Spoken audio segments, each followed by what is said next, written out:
से हैं आप सभी। तो आज हम देखने वाले हैं बैड बॉय कार्तिक। कहानी की शुरुआत में हम कस्तूरी को देखते हैं जो अपने पति वासु और भाई कार्तिक के साथ रहती है। पेशे से कस्तूरी एक लॉयर है और वासु एक सुपरमार्केट का मालिक। अब कस्तूरी की बात करें तो वो एक केस लेती है जिसमें एक बुजुर्ग कपल की जो जमीन है ना वो किसी सीनू नाम के बंदे ने हथिया ली। अब सीनू जब अदालत में पेश होता है तो जज बिना कुछ ज्यादा कस्तूरी की दलील सुने सीनू के हक में फैसला दे देता है, क्योंकि सीनू ने पहले से जज को घूस दे दी थी। अब ये देखकर कस्तूरी पूरी तरह टूट जाती है कि क्या हो रखा है पूरे डिपार्टमेंट में। सोचने लगती है कि इस देश में क्या कानून, ये तो बस खिलौना बन के रह गया है। जब जज के यही हाल है तो लोगों को न्याय कौन देगा। वो मतलब खुद में बातें करती है। इसी के साथ एंट्री होती कार्तिक की, जो कि कस्तूरी का भाई है। दोस्तों, कार्तिक सीनू के अड्डे पे जाकर उसे और उसके आदमियों को इतना ज्यादा मारता है कि सीनू खुद ही वो जमीन छोड़ देता है। मतलब जो चीज कानून नहीं कर पाया वो कार्तिक ने आधे घंटे में कर दी। लेकिन कस्तूरी कार्तिक के इस काम से बिल्कुल खुश नहीं होती। असल में कस्तूरी ने कार्तिक को इंजीनियरिंग करवाई है और वो अब चाहती है कि कार्तिक जल्दी से इंडिया से बाहर जाकर जॉब वगैरह करके अपनी जिंदगी सेट करे। लेकिन एक कार्तिक है दोस्तों जिसका वीजा ही बार बार रिजेक्ट हो रहा है। ऑलरेडी 4 देशों का उसका वीजा रिजेक्ट हो चुका है। तो कस्तूरी कार्तिक से कहती है, देख अब अगर तेरा वीजा नहीं लगा तो समझ लेना मैं तेरे जीजा का खून कर दूंगी। ये सुनकर वासु शॉक में रह जाता है। वो तो ऐसी कहती है, वासु उसका पति है दोस्तों, मतलब कार्तिक का जीजा। तो इसके बाद कार्तिक अपने दोस्त शिवा से मिलता है। शिवा पूछते है, भाई तू जानबूझ के अपना वीजा इंटरव्यू फेल करवा रहा है ना। अरे यार, तेरी बड़ी बहन की ख्वाहिश है कि तू सेटल हो जाए और अच्छी नौकरी करे, क्यों नहीं सेटल हो जाता, क्यों अपना वीजा रिजेक्ट करवाता रहता है। तो कार्तिक कहता है, भाई ये बात है ना कि मैं कभी भी अपनी दीदी से दूर नहीं रहा, और ऊपर से अगर मैं उनके साथ नहीं रहूंगा तो उनकी हिफाजत कौन करेगा। अरे वो अक्सर देखा ना पंगे लेती रहती है, लॉयर बन गई है। इसलिए मैंने एक आइडिया सोचा है जिससे दीदी मुझे कहीं भी जाने को नहीं बोलेगी। इसके लिए मैं एक ऐसी लड़की को छेड़ूंगा और उसे फिर शादी के लिए प्रपोज करूंगा। मतलब लड़की ऐसी होनी चाहिए जिसका गुस्सा उसकी नाक पे रहता हो, और फिर वो लड़की गुस्से में जाकर पुलिस कंप्लेंट कर देगी, मेरे ऊपर केस हो जाएगा, तो वैसे भी मुझे कोई वीजा नहीं मिलेगा। बाकी रही बात दीदी की, तो उन्हें लगेगा कि मैं उस लड़की से प्यार करने लगा इसलिए मैंने ये हरकत की, तो वो भी मुझे कुछ ज्यादा नहीं बोलेंगी। ये सोचकर दोस्तों कार्तिक अपने प्लान को सफल करने के लिए कई लड़कियों से मिलता है, लेकिन वो सभी कार्तिक से शादी करने के लिए मान जाती है। मतलब इंटरफेयर तो हो ही नहीं रहा, मतलब कोई लड़की मना कर ही नहीं रही। तो इस तरह कार्तिक का प्लान सफल नहीं होता, लेकिन उसने हार नहीं मानी होती है। इसी बीच जब वो शिवा के साथ एक जगह बैठा होता है तभी वहाँ पर एक लड़की आकर एक बाइक की तरफ इशारा करते हुए कहती है कि ये किसकी है बाइक। तो कार्तिक कहता है मेरी है। वो लड़की कहती है तुम जल्दी से इधर आ जाओ पहले। अब ये देखकर कार्तिक को लगता है कि ये लड़की बढ़िया रहेगी, ये पहले से गुस्से में लग रही है, मौका देखते ही इसको शादी के लिए पूछ लेता हूँ तो तुरंत पुलिस कंप्लेंट कर देगी। यही सारी बातें सोचकर कार्तिक उसके पास जाता है। लड़की उसे अपना नाम महालक्ष्मी बताती है, जिसे शॉर्ट में कार्तिक महा बोलता है। तो हम भी दोस्तों उसको महा बोलेंगे, ओके। तो महा कार्तिक से कहती है कि मुझे एक जगह जल्दी जाना है, बाइक स्टार्ट करो प्लीज, मुझे वहाँ ले चलो। अब कार्तिक की कुछ समझ में नहीं आता, वो महा को बाइक पे बैठाकर एक हॉस्पिटल पहुंचाता है। असल में यहाँ पर महा इसीलिए आई होती है क्योंकि उसने एक फेसबुक पोस्ट में देखा था कि किसी को यहाँ पर ओ पॉजिटिव ब्लड की जरूरत है और महा का ब्लड ग्रुप यही है। तो वो इस बारे में जाकर डॉक्टर से पूछती है, तो डॉक्टर उसे बताता है कि ये पोस्ट तो 1 महीने पुरानी है, जिसने वो पोस्ट डाली थी उसने हटाया नहीं, और इस तरह रोज 2 से 4 लोग यहाँ ब्लड देने आ जाते हैं। अब ये देखकर कार्तिक को महा के ऊपर बड़ी हंसी आ जाती है, जो चीज महा को बिल्कुल भी अच्छी नहीं लगती कि मैं यहाँ समाज सेवा कर रही हूँ, मतलब खून देना समाज सेवा ही हुआ, और ये हंस रहा है मुझ पे। लेकिन अब कार्तिक उसका पीछा छोड़ने के लिए तैयार नहीं था, क्योंकि वो तो जाने लग जाती है। यहाँ तक कि वो महा को शादी के लिए प्रपोज भी कर देता है, जो सुनते ही महा बोलती है कि तुम जानते हो कि मैं किसकी बेटी हूँ। कार्तिक बोलता है कि तुम किसी की भी बेटी क्यों ना हो, लेकिन तुम एक काम करो, जाकर पुलिस स्टेशन में कंप्लेंट कर दो, और नहीं कर रही तो मेरे साथ शादी कर लो। महा कहती है कि मेरे पापा खुद एसीपी हैं, जिनका अभी वाइजैक में ट्रांसफर हुआ है। और यहाँ सीन होता है कट, और हम महा के पिता एसीपी प्रकाश को देखते हैं, जो कि वैसे तो काफी स्ट्रिक्ट और ईमानदार ऑफिसर है, लेकिन अपनी पत्नी से बड़े डरते हैं। प्रकाश की 2 बेटियां हैं, एक महा और दूसरी अनु। अनु छोटी है और महा बड़ी। तो इसके बाद कहानी जाती है कस्तूरी और वासु की तरफ। कस्तूरी वासु से कहती है कि मुझे वहाँ जाना ही होगा, डर लगता है कि कहीं उसे पता चल गया तो वो न जाने क्या कर बैठेगा। वासु कहता है तुम चिंता मत करो, हम उसे कुछ पता लगने नहीं देंगे। तुम एक काम करो, उसे फोन करो कि तुम 2 दिनों के लिए विजयवाड़ा जा रही हो किसी काम से। कस्तूरी कार्तिक को कॉल करके ठीक ऐसा ही करती है, जिस पर कार्तिक कहता है कि ठीक है। अब कस्तूरी ने कार्तिक से झूठ बोला है कि वो विजयवाड़ा जा रही है, बल्कि वो तो अनंतपुर जा रही है। इसके बाद हम कस्तूरी को अनंतपुर में एक जज के सामने देखते हैं। उसके साथ कादरी इलाके के गांव वाले भी वहाँ पे इकट्ठा होते हैं। असल में दोस्तों ये गांव वाले वर्धा रेड्डी और गोविंदप्पा नाम के 2 राक्षसों से परेशान है। इन दोनों ने कई लोगों को मारकर या धोखे से उनकी जमीन हथिया रखी है। तो इन्हीं दोनों के खिलाफ कस्तूरी गांव वालों के साथ जज से कंप्लेन करने आई होती है, क्योंकि ये जज थोड़ा ईमानदार मालूम होता है और अभी यहाँ पे ट्रांसफर होके आया है। बाकी गोविंदप्पा और वर्धा रेड्डी के खिलाफ कोई भी कंप्लेन लेने को तैयार नहीं होता, फिर वो चाहे पुलिस वाला हो या कोई और अधिकारी, क्योंकि इन दोनों की ऊपर तक पहचान है दोस्तों, जो इनको आखिर में बचा ही लेते हैं। ये सारी बातें जानते हुए जज इनकी कंप्लेन एक्सेप्ट कर लेता है, और वो पहले ऑर्डर देता है गोविंदा के ऊपर प्रॉपर इन्वेस्टिगेशन करो। जो खबर गोविंदप्पा को एक पुलिस वाला दे देता है, वो गोविंदप्पा को उस जज का नाम भी बता देता है जिसने उसके ऊपर इन्वेस्टिगेशन बैठाई है। ये सुनते ही गोविंदप्पा अपने आदमियों के साथ जज जज के घर में जाकर उसे डरा धमका देता है और पूछता है कि मुझे बताओ मेरे खिलाफ कंप्लेंट किसने की। ये सुनते ही जज उसको तुरंत कस्तूरी का नाम बता देता है। जिसके बाद गोविंदप्पा जज के साथ उसकी पत्नी को वहीं पे खत्म कर देता है। और अगली सुबह न्यूज में खबर आती है कि जज और उसकी पत्नी को उनके घर में घुसकर एक चोर ने मार डाला, जबकि जज को तो गोविंदप्पा ने मारा ना। हालांकि ये खबर कस्तूरी को राम बाबू नाम के इंसान से पता चल जाती है कि गोविंदप्पा ने यह कांड किया और वो गाँव में रहता है। राम बाबू गाँव में रहता है। कस्तूरी घबरा जाती है और ख्याल रखती है कि इस बारे में किसी भी तरह कार्तिक को ना पता चले। दूसरी तरफ कार्तिक लगातार महा को परेशान करने में लगा होता है ताकि वो पुलिस कंप्लेंट कर दे। कार्तिक के बारे में महा अपने पिता प्रकाश से बताती है तो प्रकाश कहता है कि इस कार्तिक के बच्चे को मैं पहले गुंडे भेजकर समझवाता हूँ, अगर मान गया तो ठीक है, नहीं तो फिर मैं खुद उसको समझाऊंगा। इस बारे में दोस्तों कार्तिक का दोस्त शिवा कार्तिक से बताता है कि भाई तुम्हें कुछ गुंडे पूरे शहर में ढूंढते हुए इधर उधर जा रहे हैं तो बच के रहना। कार्तिक भी उन गुंडों के लिए तैयार होता है और वो इस वक्त अपनी बहन के साथ सामान लेने के लिए आया होता है। तभी वो देखता है कि गुंडा कस्तूरी पर हमला करने जा रहा है तो कस्तूरी को बिना पता चले वो उस गुंडे को मारकर कर देता है बेहोश, जो कि कस्तूरी देख भी नहीं पाती। अगर कस्तूरी देख लेगी तो कार्तिक को पता है कि मेरी बहन फिर मुझे घर से निकाल देगी, दूसरे देश में भेज देगी। इसलिए कार्तिक कस्तूरी को एक ऑटो करके उसमें बैठा के घर भेज देता है। लेकिन अब वहाँ दोस्तों और भी गुंडे आ चुके होते हैं जो कि ऑटो के पीछे भागकर कस्तूरी पे हमला करना चाह रहे होते हैं। तो ये देखकर कार्तिक बिना कस्तूरी को पता लगे उन सभी गुंडों को अलग अलग तरह से मार देता है, जो देखकर प्रकाश के भेजे हुए गुंडे डर जाते हैं और वहीं से चुपचाप चले जाते हैं कि ये तो खतरनाक आदमी है। अब कार्तिक सोच रहा होता है कि ये गुंडे यार थे किसके जो मेरी बहन के पीछे ऐसे पड़े हुए थे। उसको तो लग रहा था कि मेरी बहन के पीछे पड़े हुए हैं। अब इसका जवाब पाने के लिए कार्तिक उन गुंडों की गाड़ी का नंबर नोट कर लेता है ताकि उनके बारे में पता कर सके। इसी बीच हमें दिखाया जाता है कि इन गुंडों को कस्तूरी को मारने के लिए गोविंदप्पा ने भेजा था। हाँ दोस्तों, और जब उसे कस्तूरी के भाई कार्तिक का पता चलता है तो वो खुद वाइजैक आकर कस्तूरी को मारने का फैसला करता है, यानी कि वो गुंडे प्रकाश के नहीं थे। अब इसी बीच दोस्तों कार्तिक बड़ी चालाकी के साथ प्रकाश से कॉल करके कह देता है कि मैं आपका इन्फॉर्मर बोल रहा हूँ, शहर में गुंडा जिसका गाड़ी नंबर ये है वो किसी को मारने वाला है। ये सुनते ही प्रकाश तुरंत उस गाड़ी नंबर से गाड़ी का पता करके गोविंदप्पा को भी बीच रास्ते में रोक लेता है। अब ये इलाका गोविंदप्पा का तो है नहीं, इसीलिए वो कुछ कर नहीं सकता। प्रकाश उसकी गाड़ी की तलाशी लेता है तो उसे गाड़ी में कई हथियार मिलते हैं, जिनको देखते ही गोविंदप्पा और उसके आदमियों को अरेस्ट करके उनसे उगलवाने की कोशिश करता है कि तुम कौन हो, क्या करने वाले हो, किसको मारने जा रहे हो। लेकिन कोई कुछ बोलता नहीं तो प्रकाश गोविंदप्पा के सारे आदमियों को उसके सामने मारता है, जो देखकर गोविंदप्पा प्रकाश को धमकी देता है कि एसीपी तो बहुत ही गलत कर रहा है, मैं ये भूलूंगा नहीं। तो प्रकाश कहता है कि जाओ जाओ, मुझे धमकी ना दो, ऐसी धमकी तो मैं डेली सुनता हूँ। अब इसी बीच गोविंदप्पा का वहाँ पे वकील आकर उन सभी की जमानत करवा कर लेके जाता है। गोविंदप्पा को वापस आकर कादरी जाना पड़ जाता है। अब दोस्तों वो यहाँ पे कोई क्राइम नहीं कर सकता था क्योंकि इससे उसकी एमएलए की सीट खतरे में पड़ जाती। ये सोचकर वो कहता है कि इस कस्तूरी से तो मैं बाद में निपटूंगा। कुछ दिनों के बाद प्रकाश को पता चलता है कि उसका ट्रांसफर फिर से हो गया है और अब उसको कादरी जाना होगा। तो प्रकाश अपनी फैमिली के साथ कादरी चला जाता है, जिस बात से महा बड़ी खुश होती है क्योंकि अब उसको कार्तिक को झेलना नहीं पड़ेगा जो कि उसको हर समय परेशान करता रहता है। तो कादरी में जाकर प्रकाश अपनी फैमिली क्वार्टर में पहुंचता है, जहां बाहर से उसको मिलने के लिए इंस्पेक्टर स्वामी आया होता है, जो प्रकाश से कहता है कि सर यहाँ आप मुझे अपना पर्सनल गाइड समझ लीजिए कुछ दिनों के लिए। अब जैसे प्रकाश अपनी फैमिली के साथ क्वार्टर में एंट्री करने वाला होता है तभी वो अपने सामने कार्तिक को देखता है, जो कि आरती की थाली लेकर उनका स्वागत करने के लिए खड़ा होता है। अब ये देखकर महा और प्रकाश दोनों शॉक कि ये यहाँ पर कैसे और क्यों है। असल में दोस्तों कार्तिक अपनी बहन से यानी कस्तूरी से ये झूठ बोलकर आया है कि वो शिवा के साथ बैंगलोर जा रहा है अपना वीजा का काम करवाने के लिए। तो कस्तूरी को भी लगा कि चलो वीजा का काम हो जाएगा कि तू जा ले, और फिर वो ये भी सोचती कि कार्तिक नहीं रहेगा तो गोविंदप्पा और वर्धा रेड्डी के खिलाफ जो मेरी लड़ाई है उसको मैं फ्री होकर कर पाऊंगी। लेकिन दोस्तों कार्तिक तो इस वक्त उन्हीं दोनों के इलाके में यानी कादरी में है। आगे कार्तिक प्रकाश से बताता है कि मैं तो यहाँ पे तुम्हारा स्वागत करने के लिए आया हुआ हूँ और मैंने जब सभी को बताया कि मैं तुम्हारा दामाद हूँ, मतलब होने वाला दामाद हूँ, तो मुझे एंट्री मिल गई। प्रकाश तो तुरंत उसको चले जाने के लिए बोल देता है। तो कार्तिक कहता है ठीक है, फिर मैं सभी से बता देता हूँ कि कैसे तुम दोनों बाप बेटी ने मिलकर कुछ गुंडों को मुझे मारने के लिए भेजा था। तो इस पर प्रकाश और महा कहते हैं कि हमने तो बस तुमको समझाने के लिए भेजा था। खैर कार्तिक ऐसा बोलने के बाद प्रकाश उसे अपने घर से नहीं निकाल पाता। वो स्वामी से बाद में बोलता है कि कुछ भी करो लेकिन इसको घर से बाहर निकालो, ये मेरे घर में आकर मुझे ब्लैकमेल कर रहा है। बाकी मैं पहले कादरी के लक्ष्मी नारायण मंदिर के दर्शन करूंगा, उसके बाद ही ड्यूटी ज्वाइन करूंगा। ये सुनकर स्वामी कहता है कि सर आप कादरी में आए हैं तो प्लीज आपको पहले यहाँ के 2 बाहुबलियों से जाकर मिलना चाहिए, बाकी आप अपने साथ उस कार्तिक को भी ले जाइए, उन दोनों से मिलकर इस कार्तिक की हवा टाइट हो जाएगी। तो कार्तिक अपने दोस्त शिवा के साथ पहले से पुलिस की गाड़ी में बैठा होता है। प्रकाश अब उसके साथ पहले जाता है गोविंदप्पा से मिलने, जिसको देख वो समझ जाता है कि गोविंदप्पा ने क्यों उसका ट्रांसफर यहाँ करवाया है ताकि वो अपना बदला ले सके।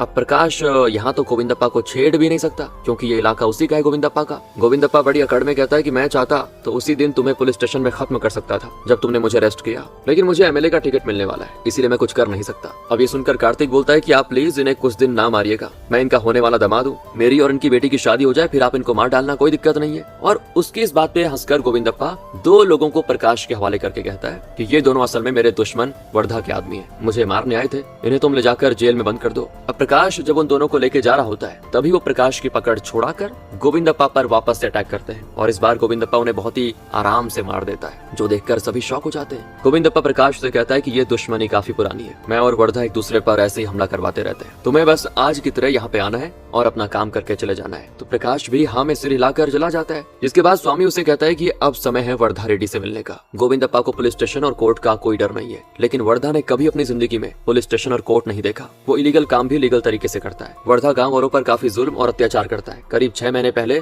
यहाँ एक कलेक्टर अपनी पत्नी के साथ आया हुआ था, जिसने वर्धा रेड्डी के खिलाफ आवाज उठाई, लेकिन वर्धा ने उसको सजा देने के लिए अपने हाथ गंदे नहीं किए, बल्कि वर्धा के आदमियों ने गाँव वालों के बेटे बेटी या पत्नी को पकड़ लिया और कहा कि अगर तुम इस कलेक्टर को नहीं मारोगे तो तुम्हें जान से मार दिया जाएगा। ये देखकर तो गांव वालों ने ना चाहते हुए भी वर्धा के इस तरह मजबूर करने पर कलेक्टर की जान ले ली। वर्धा और गोविंदप्पा एमएलए का टिकट पाना चाहते हैं, इसलिए वो दोनों इस वक्त शांत हैं ताकि उन्हें टिकट मिल जाए, नहीं तो दोनों हर समय कुछ न कुछ करवाते रहते हैं, कभी इसको मरवाते रहते हैं, कभी उसको। वर्धा की पत्नी उसको काफी ज्यादा मानती है। अगर कोई उससे कहे कि अगर तुम वर्धा के फायदे के लिए आग में कूद जाओ, वो कूद जाएगी। उसका एक बेटा भी है, लेकिन वो पूरा नालायक है। खैर, ये सभी लोग फिर वर्धा के घर पे पहुंच जाते हैं, जहाँ वो किसी तरह की कोई पूजा करवा रहा होता है। वर्धा प्रकाश को देख के कहता है कि तुम और गोविंदप्पा मुझे जेल भेजने के लिए कुछ प्लानिंग कर रहे हो, है ना? तो प्रकाश कहता है नहीं सर, मैं तो खुद उस गोविंदप्पा को अपना दुश्मन मानता हूँ। वर्धा कहता है कि अच्छा ऐसा है क्या? और वो प्रकाश से इतना कह के जबरदस्ती एक बकरे की गर्दन काट कर उसकी बलि देता है, जिसके बाद प्रकाश घर आ जाता है और उसके कपड़ों पे खून देखकर जब महा पूछती है कि ये किसने किया, किसका खून है, प्रकाश अपने परिवार को वर्धा और गोविंदप्पा के बारे में बताता है। इस पॉइंट पर दोस्तों महा के दिमाग में आता है प्लान, जिसे वो प्रकाश से शेयर करती है। प्रकाश महा के साथ कार्तिक से जाकर कहता है कि अगर तुम्हें मेरी बेटी से शादी करनी है तो उसके लिए तुम्हें वर्धा को पीटना होगा, क्योंकि मैं देखना चाहता हूँ कि तुम मेरी तरह मेरी बेटी की हिफाजत कर भी पाओगे कि नहीं।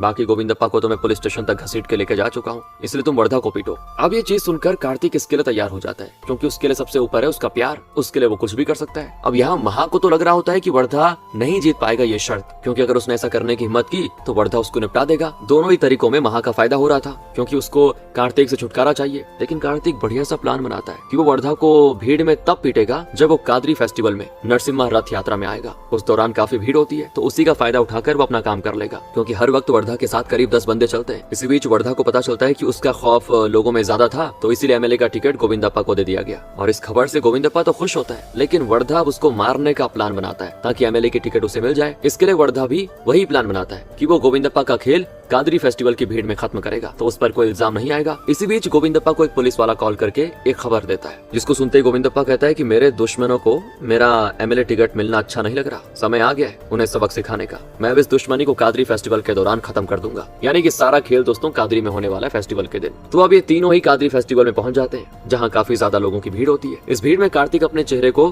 कलर से छिपाकर कुछ गुंडों को मारने लग जाता है, जो कि सभी होते हैं गोविंदप्पा के आदमी। बाकी वर्धा और गोविंदप्पा जब आमने सामने होते हैं तो गोविंदप्पा देखता है कि उसके सारे आदमी न जाने कहाँ गायब हो गए। उन्हें तो असल में कार्तिक ने मारकर बेहोश कर दिया था। ये देख तो अब गोविंदप्पा खुद ही वर्धा की तरफ एक धारदार हथियार लेकर बढ़ता है, जो देखकर कार्तिक भी तेजी के साथ एक पल में गोविंदप्पा का गला धड़ से अलग कर देता है। और अब हम देखते हैं कि यहाँ पर कार्तिक की बहन कस्तूरी भी आई होती है, यानी कार्तिक मारने वाला था गोविंदप्पा को, ना कि वर्धा को। बाकी गोविंदप्पा को मारने के बाद कार्तिक वहाँ पे कहता है वर्धा रेड्डी की जय, वर्धा रेड्डी की जय, जिससे सभी लोग सोचते हैं कि गोविंदप्पा को असल में वर्धा ने मरवाया। अब उस दौरान कार्तिक के चेहरे पे कलर लगा हुआ था, तो वर्धा उसका चेहरा भी देख नहीं पाता। बाकी कार्तिक भीड़ में कहीं गुम हो जाता है। उसके बाद अब वर्धा का एमएलए टिकट भी कैंसिल कर दिया जाता है। बौखला जाता है पूरी तरह, क्योंकि सभी को लग रहा है कि वर्धा ने गोविंदप्पा को मार दिया। अब उसको टिकट नहीं मिलती, इसलिए वो अपने आदमियों से कहता है कि कुछ भी करके पता लगाओ कि वो कौन था जिसने गोविंदप्पा को मारा। इसी बीच कार्तिक को हम वासु और कस्तूरी के सामने देखते हैं, जहाँ वासु और कस्तूरी उससे कहते हैं कि तुम तो बैंगलोर गए हुए थे ना, फिर यहाँ कैसे, और तुमने गोविंदप्पा को क्यों मारा? कार्तिक बताता है कि जब मैं दीदी आपके साथ मार्केट गया था ना, तो आप पे हमला हुआ। मैंने प्रकाश सर की मदद से पता लगाया कि ये काम गोविंदप्पा का है। वो आपको मारने के लिए वाइजैक तक आ गया था, बस तो फिर उसके बारे में और बढ़िया जानकारी निकाली, खत्म कर दिया उसको फेस्टिवल के दिन। और दीदी आप बताओ कि आपका उस गोविंदप्पा से लेना देना क्या है? तो कस्तूरी बताती कि मैं तुम्हें अपने काम की डिटेल्स नहीं दे सकती, और तुमने ये मेरी जान बचाने के लिए किया, लेकिन तुमने कानून भी तो हाथ में लिया है। और फिर उसको मारने के बाद तुमने एक बात बताओ, वर्धा का नाम क्यों लिया? तो कार्तिक कहता है कि मैंने ऐसा इसीलिए किया ताकि मुझे पुलिस अरेस्ट ना करे और उनका शक मुझ पे ना जाए, इसीलिए, क्योंकि अगर मैं जेल चला गया तो तुम्हारी हिफाजत कौन करेगा दीदी? ये सुनकर कस्तूरी बुरी तरह गुस्सा हो जाती है। कहती है एक बात बताओ, तुम खुद को समझते क्या हो? तुम जानते हो तुमने कर क्या दिया है? अरे मेरा भाई कभी एक क्रिमिनल नहीं हो सकता। तो वो कार्तिक को घर से निकल जाने के लिए कह देती है। कार्तिक भी उदास होकर आ जाता है घर से। अब इसके बाद उसे किसी तरह शिवा खाना खाने के लिए राजी करता है। तो वहाँ पर महा आकर उससे कहती है कि तुमने अपनी दीदी को बचाने के लिए मेरी फैमिली को रिस्क में डाला। तुम भला आदमी कैसे हो रे? कार्तिक उसकी बात पर कहता है कि हर कोई मुझे गलत कह रहा है, तुम भी कह लो। इतने पे वहाँ गाँव में रहने वाला राम बाबू आता है और वो कार्तिक से कहता है कि तुमने बहुत ही ज्यादा गलत किया है गोविंदप्पा को मारकर। राम बाबू बताता है कि कई साल पहले जब वर्धा और गोविंदप्पा साथ में मिलकर काम करते थे तब यहाँ पर एक MRO आया था। MRO मतलब मंडल रेवेन्यू ऑफिसर। उस वक्त वर्धा और गोविंदा ने मिलकर गांव वालों को मजबूर किया कि वो उस लोन को ना चुकाएं जिन्हें उन्होंने अपने मुश्किल समय में बैंक से लिया था। उन्होंने हमें डरा धमकाकर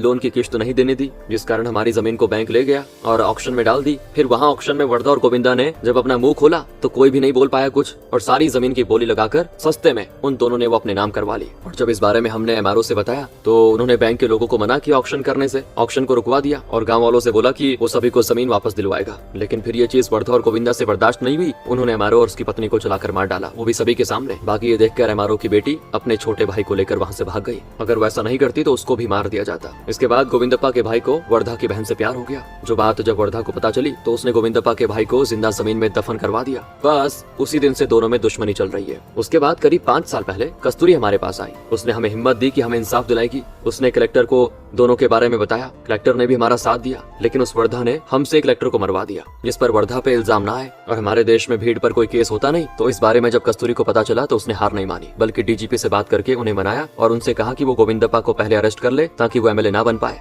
कादरी फेस्टिवल में कस्तूरी गोविंदप्पा को अरेस्ट करवाने आई थी, लेकिन तुमने उसे मारकर सब खराब कर दिया। अब वर्धा पूरी तरह से आजाद है। तुम्हारे गुस्से ने सब खराब कर दिया। जानते हो वो MRO और उसकी पत्नी कौन थे? वो तुम्हारे माता पिता थे। कस्तूरी उन्हीं के लिए उनके वादे को पूरे करने में लगी हुई है जो उन्होंने गांव वालों से किया था। और दोस्तों, अब हमें फ्लैशबैक के जरिए दिखाया जाता है कि कैसे कस्तूरी ने एक घर में मेड का काम किया, लेकिन वो फैमिली बड़ी अच्छी थी। उन्होंने कस्तूरी को अपने बेटे के साथ पढ़ाया, साथ ही उन्होंने कार्तिक की भी स्कूलिंग करवाई। बाद में जब कस्तूरी उस लायक हो गई ना तो उसने अपने भाई को अपने पैसों से इंजीनियरिंग करवाई और जिनके यहाँ पे कस्तूरी रहती थी उन्होंने अपने बेटे वासु से उसकी शादी करवा दी, क्योंकि वो दोनों प्यार करने लगे थे एक दूसरे से। अब अपनी बहन की सच्चाई जानकर कार्तिक वहाँ से आंख में आंसू लिए निकल जाता है। जिसके बाद अगले सीन में हम वर्धा को देखते हैं जो कि अभी भी उस इंसान को ढूंढ रहा है जिसने गोविंदप्पा को मारकर उसका नाम ले लिया। लेकिन दोस्तों, उसे उस आदमी का बिल्कुल भी पता नहीं चल रहा होता है। पर तभी उसके पीछे हम कार्तिक को देखते हैं। वर्धा भी कार्तिक की परछाई देखकर जैसे पीछे मुड़ने जाता है, कार्तिक उसको पीछे से पकड़कर कहता है कि तुमने जो दर्द मेरी फैमिली को दिया है ना, वो मैं तुम्हें वापस दूंगा और मैं तुम्हारे सामने तभी आऊंगा जब तक मैं तुम्हें पुलिस स्टेशन और कोर्ट के दर्शन ना करवा दूं। तुम्हें बहुत ही घमंड है ना कि आज तक तुम पुलिस स्टेशन और कोर्ट नहीं गए। इस बदले की शुरुआत गोविंदप्पा की मौत से शुरू हो चुकी है। इतना कहकर कार्तिक वर्धा को एक तरफ धक्का देकर साइड हो जाता है। अब वर्धा तो यहाँ पर ये जानना चाहता था कि ये किया किसने। इसके पहले वो एक चाल चलता है। वर्धा एक आदमी को पैसे देकर उसे पुलिस स्टेशन में जाकर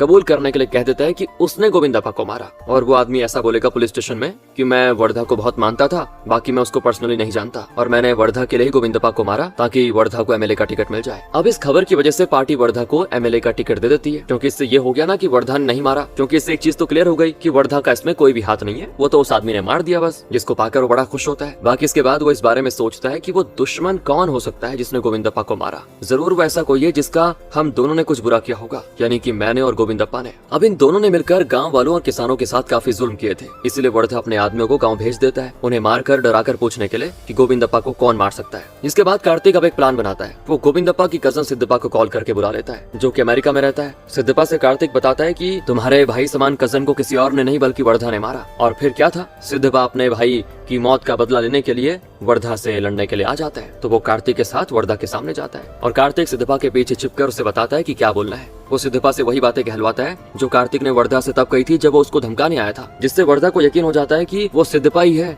यानी कि उसको लगता है कि गोविंदप्पा को मारने वाला सिद्धप्पा ही है और यही मुझे भी मारने आ गया था, उस दिन धमकी देने आ गया था। लेकिन फिर वर्धा के दिमाग में एक चीज खटकती है। वो सिद्धप्पा से कहता है कि तुम तो मुझे अपनी शक्ल अभी नहीं दिखाने वाले थे, तुम तो तब दिखाने वाले थे ना जब तुम मुझे कोर्ट और पुलिस स्टेशन में लेके जाते। जिसपे कार्तिक के कहने पे सिद्धप्पा बोल देता है कि ऐसा कोई नियम है क्या जो आज कह दिया तो वही करूंगा। बस तुम इतना समझ लो कि आज से तुम्हारी उल्टी गिनती शुरू हो चुकी है। तुमने मेरे भाई को मारा, तुम्हें तो सजा दिलवा के रहूंगा। अब वर्धा कहता है कि मैंने तुम्हारे भाई को मारा, मुझे तो लगता था तुमने अपने भाई को मारा। अरे मैंने तुम्हारे भाई को नहीं मारा, किसी ने तुम्हारे भाई को मार दिया है। लेकिन सिद्धप्पा उसकी एक नहीं सुनता। अब इससे पहले सिद्धप्पा को वर्धा मारने जाता, उसकी पार्टी उसे रोक देती है, क्योंकि वो तो अमेरिका से आया हुआ NRI है ना दोस्तों, तो वर्धा उससे यहाँ कुछ नहीं करेगा। किया तो मामला दिल्ली तक जा सकता है और वर्धा का MLA टिकट भी कैंसिल हो सकता है, इसलिए वर्धा उसे कुछ नहीं करता। अब आगे सिद्धप्पा की मदद से कार्तिक उस आदमी को ढूंढ निकालता है जिसने गोविंदप्पा को मारने का इल्जाम अपने सर ले लिया था। वो था ना एक आदमी वर्धा के कहने पे जिसने ये किया। तो अब वो बेल पर बाहर है, बाकी उसके ऊपर केस चल रहा है। सिद्धप्पा उसे पकड़कर मजबूर करता है कि वो लाइव टीवी पर बोले कि उसे ऐसा करने के लिए वर्धा ने पैसे दिए थे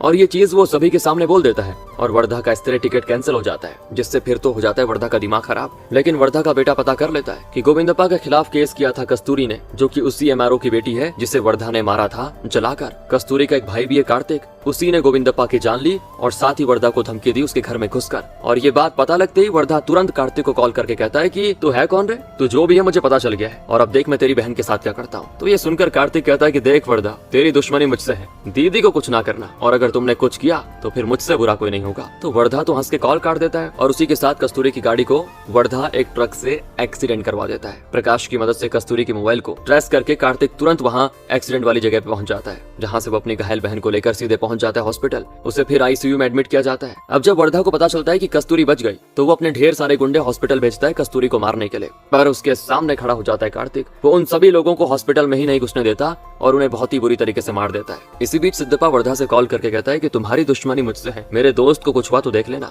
उसकी बातें सुनकर वर्धा हंसते हुए कहता है, अरे गोविंदप्पा को मारने वाला कोई और नहीं बल्कि तेरा दोस्त कार्तिक है, उसने तेरा इस्तेमाल किया लेकिन अब वो बचेगा नहीं। इधर कार्तिक वर्धा के भेजे हुए सारे गुंडों से लड़कर उन्हें मार गिराता है, जिसके बाद जब कस्तूरी को होश आता है तो कार्तिक उससे मिलने के लिए जाता है, लेकिन कस्तूरी उसकी शक्ल भी देखने से इनकार करती है, इसलिए कार्तिक वहाँ से बाहर आ जाता है। कुछ देर के बाद दोस्तों महा कस्तूरी से आकर बताती है कि कार्तिक ने गोविंदप्पा की मौत के बारे में कबूल करके पुलिस के सामने सरेंडर कर दिया है। और ये जानकर कस्तूरी कहती है कि ये तो उसे बहुत ही पहले कर देना चाहिए था, काश कि वो जेल में रहकर सुधर जाए, क्योंकि किसी को भी कानून को अपने हाथों में लेने का अधिकार नहीं है। अगले दिन हम वर्धा को कोर्ट में अपनी पत्नी के साथ आते हुए देखते हैं, जहाँ पर कार्तिक कहता है कि मैंने गोविंदप्पा को वर्धा के कहने पे मारा है। तो वर्धा कहता है ये तो झूठ है। तो इस पर वर्धा की पत्नी ही उसके खिलाफ गवाही देती है कि कार्तिक सच बोल रहा है, वर्धा के कहने पर ही उसने गोविंदप्पा की जान ली। अब पत्नी को झूठ बोलते देख वर्धा उस पर बड़ा गुस्सा होता है, और जो वर्धा 40 सालों तक कई गलत काम करके बचता आया है, आज कोर्ट में उसे उस गुनाह की सजा मिल रही है जो उसने किया ही नहीं। खैर बढ़िया ही है। अब इस दौरान वर्धा और कार्तिक दोनों को ही 14 दिन की रिमांड पे